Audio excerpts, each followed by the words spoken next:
자, 2009년도 1회 기출문제 풀이해 보도록 하겠습니다. 1번 문제입니다.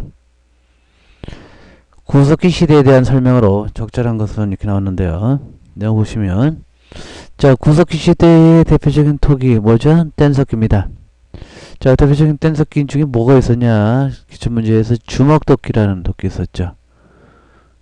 이렇게 생각하고 한 손으로 이렇게 주먹질하고, 이거 상당히 날카로웠던 주먹토끼 말씀입니다. 농경사관이 시작된 거는 신석기 시대입니다. 토기도 만들어졌죠. 대표적인 토기 빗살무늬 토기. 나머지는 청동기 시대에 대한 내용들이네요. 2번입니다. 청동기 시대 계급사의 발상을 보여준 대표적인 무덤 청동기 시대 무덤이고요. 그 당시 지배층의 정치 경제력을 반영해주는 종합적인 무덤 뭡니까? 고인돌입니다. 이렇게 생긴 거야.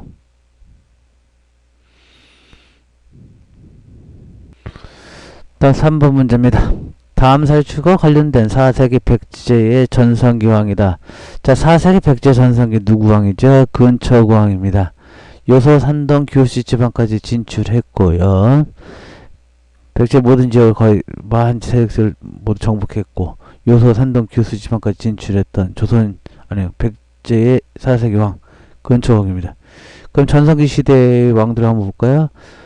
5세기는 이 전성기 기준은 그 한강 유역을 누가 차지하느냐 여부가 가장 관건인데, 5세기 때는 광개토대왕 뒤를 이은 장수왕 시절입니다. 어디죠? 나라는 고구려죠. 6세기에는 신라가 북한강 진출하게 됩니다. 누구냐면 진흥왕 신라죠. 이걸 같이 기억해 두시면 좋겠습니다.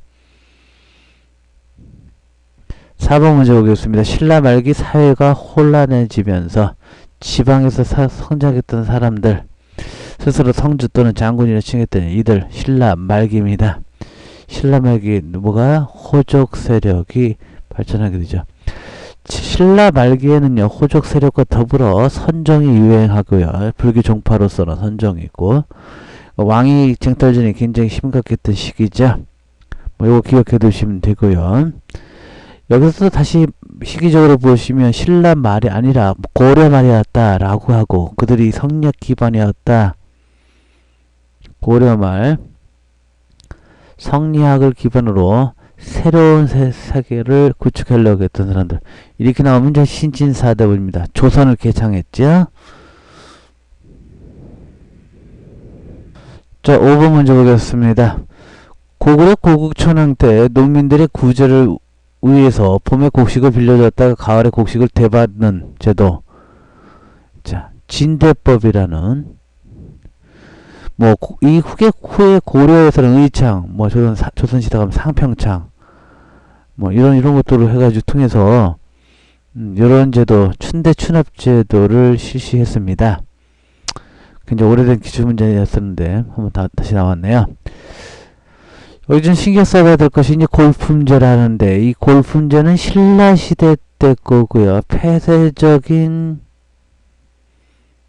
조직 중에 하나 방식입니다.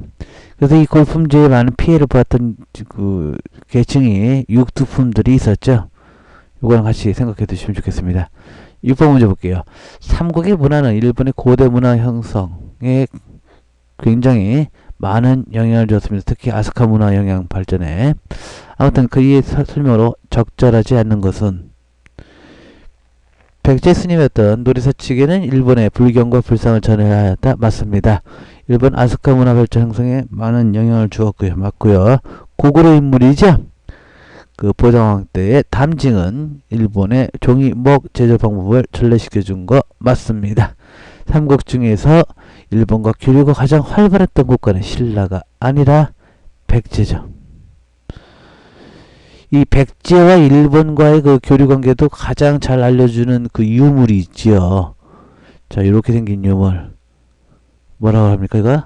칠지도. 같이 기억해 두시면 좋겠습니다. 7번 문제 보겠습니다. 신라 성덕 여왕 때, 통일신라 이전입니다. 선덕 여왕 때 천지 하늘을 관측하기 위해서 건립한 것 뭡니까? 첨성대입니다. 다음 8번 문제죠. 발에 대한 문제네요. 발에 대한 설명으로 적절한 것은 자, 발해는 고구려를 계승한 국가였다. 맞는 말이죠. 누가 세웠습니까? 고구려 유민이었던 누구죠? 발해. 네, 대조영이 세웠습니다. 기억이 나면 좋고요. 기억이 안 나셨으면 다시 더 공부 좀 하십시오. 주민 대다수가 거란족이 아니라 말갈족이었고요. 그 발해 무왕 때는 무후하면은 이제 싸움 얘기죠. 문왕 때는 이제 친선 관계였는데 무왕 때만 해도 그 장문으로 하여금 덩저우를 공격하는 그런 상황에 이르기도 했었습니다. 중앙 정치 체계는 집사부 중심이 신라국가고요. 정당성 중심의 중앙 조직을 갖고 있었습니다. 고구려가 세운 국가고 대저영 그리고 또 기억해 두실 거 뭐죠? 해동성국이라고 불렸다. 이것까지만 기억해 두시면 좋겠습니다. 9번 문제입니다. 다음 같은 정책을 실시한 고려의 국왕 누구죠? 과거제도 실시했고요. 후세사람 상기건의 과거제도 실시했고 노비한거법 실시했습니다. 그리고 백관의 공보제도를 실시했던 거 목적이 뭔데 이게? 왕권 강화가 목적입니다. 왕권 강화가 목적이었던 고려시대 임금 광종이 있습니다. 고려시대 왕권 강화에 힘썼던 왕은 지금 나오는 광종 말고도 고려 말 쌍성 총관부를 탈환하고 친원파를 숙청했던 인물 공민왕이라는 왕도 있습니다. 참 유조하시고요. 10번 문제 보겠습니다. 다음 내용을 배경으로 일어나는 고려시대 사건이 뭐냐 이렇게 나왔는데 의정의 잘못된 정치 실정과 더불어서 하급 군인의 불만 이들에겐 군인전도 주입되지 않았기 때문에 여러가지 문제점이 있었죠. 문신의 우대 문제 때문에 생겼던 문제 그러니까 무신정변이고요. 자, 기초문제로 나왔던 게 이자기업에 나는 좀 나온 적이 있습니다. 고려는 무슨 귀족사회예요? 문벌귀족사회인데 공음전하고 음서제도가 있었죠. 음으로 시작하는 이거 문벌귀족사회인데 이 문벌귀족사회가 동요된 거 그 계기가 이자겸이난이라고 그랬습니다. 망이왕성이 나는 만적의 난과 더불어 신분해방운동에 관련된 얘기입니다. 11번 문제 보겠습니다. 국가에 봉사하는 관료에게 토지에 대한 수저권을 지급한 세금을 거둬들이는 권리를 지급한 고려의 토지제도는 뭐냐? 고려의 대표적인 토지제도 전시과칙입니다. 자, 고려의 토지제도의 가장 대표적인 전시과고요. 통일신라 시대 때는 노급 등이 있습니다. 노급을 지급한 거, 뭐 관료전, 뭐 정전지급 이런 것들이 있었고요. 이 고려시대 토지제도 중에서 이제 전시과 말고 백성들이 그 조상으로부터 물려받은 즉 순수한 국가 토지가 아닌 개인 토지가 있었습니다. 이런 토지를 우리가 민전이라고 했죠. 같이 좀 기억을 해두시면 좋겠습니다. 12번입니다. 고려시대 여성의 지위 이렇게 나오는데 이 여성분들의 지위 문제를 놓고 볼 때는 고려는 지금하고 동일해요. 그렇게 보시면 이해가 편하고요. 조선시대의 특히 조선 후기 하고는 천지 차이가 있습니다. 조선 후기는 가부장적 중심제이기 때문에 장자, 즉 큰아들을 중심으로 운영됐던 시기입니다. 그래서 우리가 보통 알고 있는 조선시대 뭐 이렇게 하면 그 조선 후기를 의미하는 거고 고려부터 시작해서 조선 초까지는 그 방식은 여성의 권한이 굉장히 강했던 시기입니다. 지금은 거의 비슷한 시기죠.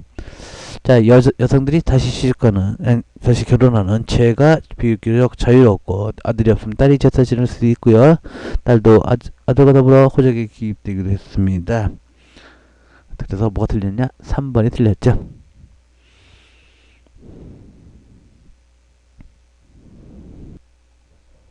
13번입니다. 다음 글이 의미하는 유물이 뭐냐 이렇게 나왔는데 보시겠습니다. 몽골의 침략으로 소실되실 때 했던 조조대장경을 다시 만든 것 현재 합천 해인사에 있고요. 뭐죠? 팔만대장경. 부처님 힘으로 몽골군 침입을 물리치다라는 의미로 만들었던 팔만대장경. 자, 여기 섬에 나왔고 생각을 좀 해보시면은 통일신라 시대죠. 해초라는 스님이 인도를 다녀온 기행문을 쓴 책 왕호천축국전 인도 기행문이에요. 해초라는 무구정강대를 다녀온 기행은 통일신라 시대 거죠. 예. 무슨 인쇄문? 목판 인쇄물 목판. 여기까지는 좀 기억해 두시면 좋겠습니다. 자, 다음 14번 문제입니다. 조선의 정치기구 중에서 왕의 특명으로, 왕의 명령으로 죄인을 잡아들인 것. 여기 근무에서 사람 도사가 불렀죠? 뭡니까? 의금부입니다.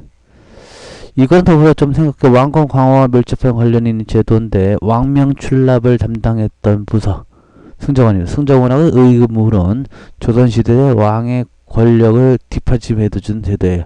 반대로 사헌부, 사관원, 홍문관, 하나 그랬던 3사는 왕권을 견제했던 기관들이죠. 같이 공부해 주시기 바랍니다.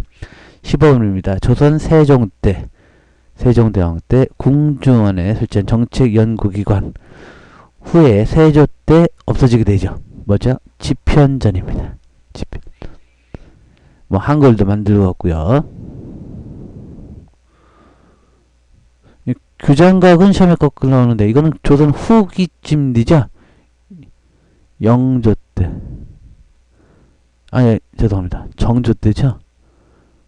손자였던 정조 때 규장각 설치해서 검사관 동용도 했고요. 초기 문신 제도 뭐 이런 것들이 이제 정조 때인데 물론 영조 정조는 탕평책으로 공통점이죠. 다음 16분 보겠습니다. 임진왜란 후 국내외에 일어난 변화로 적절하지 않은 것을 이렇게 나왔는데요. 재정이 궁핍해졌다 많았고요. 외국의 약탈로 문화재가 손실되었다 맞습니다. 일본의 도자기 문화 발달이 토대가 되었다 맞습니다. 답은 4번인데요. 명이 급속하게 성장한 게 아니라 청나라가 급속히 성장했고요. 명은 쇠퇴 운명이 빠지게 됩니다. 다음 17번 문제 보겠습니다. 조선 후기 공납의 폐단을 지역의 특산물 대신에 뭐로 쌀로 대신 바치던 제도를 공납이라고 하죠. 그 제도를 우리가 대동법이라고 합니다. 원래 공납은 특산물 바치는 제도인데 이게 이제 문제가 생기자 쌀로 바뀌는 제도 이게 대동법인데 1개월당 12도 요거랑 대치는 거 1개월당 4도 영정법이라는 게 있죠. 이건 토지제도인데 요거랑 또 구별 잘 해두시기 바랍니다. 18번입니다. 다음과 밀접한 관련 성리학자는 이렇게 나오는데요. 주자서절여 성학 10도 뭐 이렇게 생각하고 일본 성리학 발전에 큰 영향을 끼쳤던 사실은 우리나라에서는 뭐 5천원짜리 이가 유명한지 모르겠지만 다른 나라에 비해서는 이황이 더 훨씬 더 유명한 인물이 됩니다. 뭐 성학집요 이거는 뭐 그렇고요.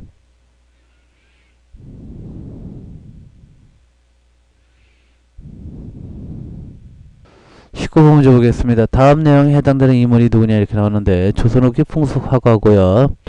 조선 후기 대표적인 풍속화가는 신윤복하고 김홍도 이런 분들이 있습니다. 이 중에서 이제 부녀자 여자 모습 많이 그렸고요. 작품명으로서는 단어풍정 또는 미인도 같은 그림을 그리셨던 사람들 신윤복입니다. 정서는 그 미술로 잘 나오게 되는데요. 진짜 경치를 그렸던 그런 기법, 진경 산수화 기법이 대표적인 거 나오죠. 금강전도, 인왕재색도 뭐 이런 것도 대표적인 거고. 김정호는 사회에 잘 나왔던 그냥 추사 김정호. 추사는 김정희고요. 그 대동여지도. 김정호고. 추사 김정희는 뭐 여기는 상관없죠. 예.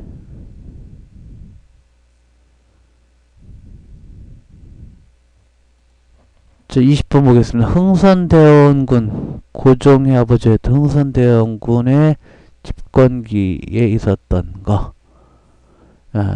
흥선대원군의 여러가지 잘못된 정책 중에 하나라고 구도에서 얘기하는 통상수교 거부 정책입니다. 전국에 척화비를 세워서 그 통상수교를 좀 거부했다는 거. 여기 좀 문제이긴 했죠. 21번입니다. 다음 내용을 배경으로 일본이 일으켰던 사건이 이렇게 나오는데요. 일본이 요동반도 진출이 러시아 및 삼국으로 인해서 일본이 포기하게 되자 이 명성황후가 러시아하고 협력을 해서 일본 세력을 좀 어떻게 해보려고 했다가 일본 애들이 깡패등을 동원해서 이 명성황후를 시해한 사건이죠. 자, 요 사건을 우리가 뭐라고 합니까? 을미사변이 합니다. 이 을미사변이 생기자 고종이 자신의 신변 안전 때문에 러시아 공사관으로 수도를 옮기게 되죠. 이렇게 자신의 집무실을 옮기게 되죠. 이걸 아간파천이랍니다. 이 아간파천 때문에 우리나라가 많은 채굴권이라든지 이런 자원을 외국인한테 넘기는 이런 문제가 발생하기도 하게 됐습니다. 자, 22번입니다. 울릉도 도토에 대한 얘기인데 틀린 거 골라라 이렇게 얘기 나오네요. 울릉한 도토는 삼국시대 이래 우리나라 영토였고요. 대표적인 케이스가 신라 지중왕 때 이사우로 하여금 우리 영토를 이제 회복했다는 거 가지게 됐죠. 그때부터요. 고려시대 안영복이 아닙니다. 조선시대입니다. 조선시대 때 안영복이 일본에 건너가 이 땅이 우리 땅임을 확인시켜줘 왔고요.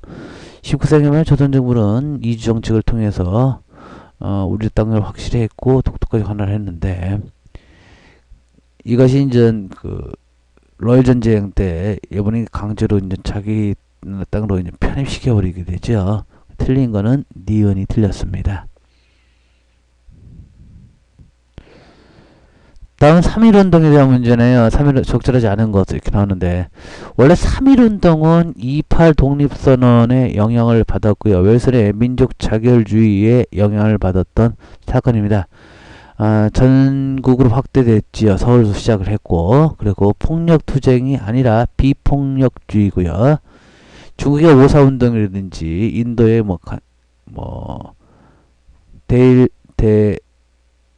영국 비폭력주의 이런 등등에 굉장히 많은 영향을 주었던 사건입니다.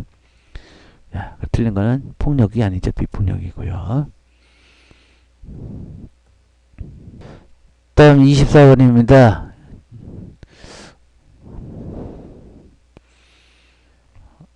이분이 누구냐? 근데 1932년 중국 상하이에서 홍커우공원에서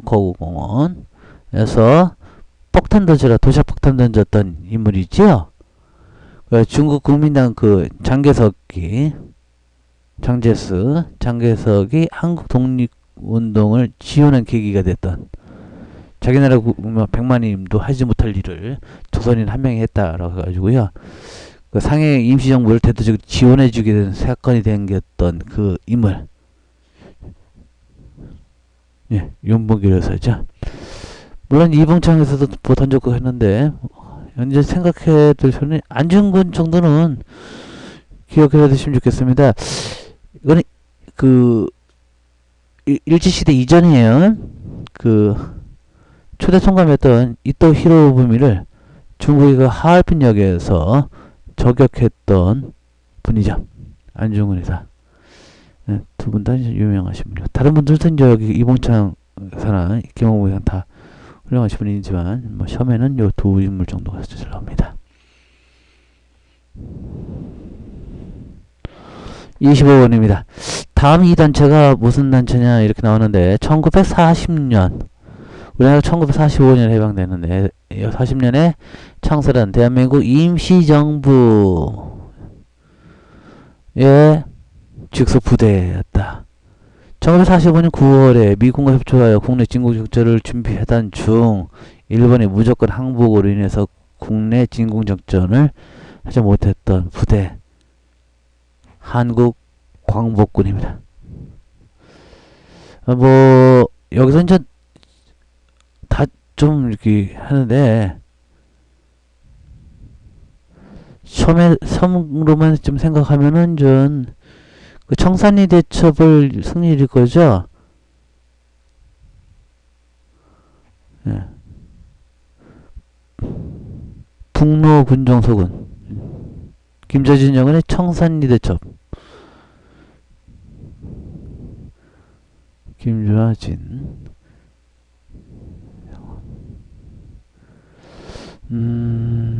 북로 군정서군 뭐 기억해 두시면 더불어 기억해 두시면 좋겠습니다.